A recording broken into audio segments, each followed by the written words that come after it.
Solapur Akkalkot highway आणि रात्रीचे 12 लुटारू. ही घटना आहे प्रकाश आणि त्याच्या कुटुंबाची. प्रकाश मुंबईहून अक्कलकोटला स्वामींच्या दर्शनासाठी निघाला होता. सोबत त्याची पत्नी मेघा आणि 7 वर्षांचा मुलगा आर्यन होता. प्रवासात उशीर झाल्यामुळे सोलापूर ओलांडायला त्यांना रात्रीचे 1:30 वाजले. अक्कलकोट अजून 40 किलोमीटर दूर होते. रस्ता एकदम सामसूम आणि काळोखात बुडालेला होता. आजूबाजूला फक्त काटेरी झुडपे आणि ओसाड रान होतं. गाडी वेगात होती. अचानक एका वळणावर प्रकाशला रस्त्याच्या मध्यभागी मोठे दगड मांडून ठेवलेले दिसले. त्याने जोरात ब्रेक दाबला. गाडी अगदी दगडांच्या जवळ जाऊन थांबली. प्रकाशला संशय आला. ही नक्कीच लुटारूंची पद्धत होती. त्याने रिव्हर्स घेण्याचा प्रयत्न केला, पण गाडीच्या मागच्या काचेवर जोरात फटका बसला. धडाम.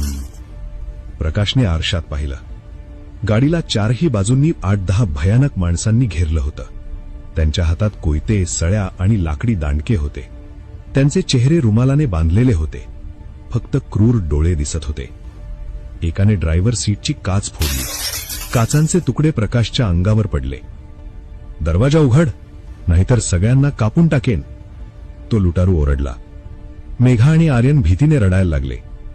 प्रकाशने हात जोडले. भाऊ, पैसे घ्या, दागिने घ्या, पण आम्हाला मारू नका. पण ते ऐकण्याच्या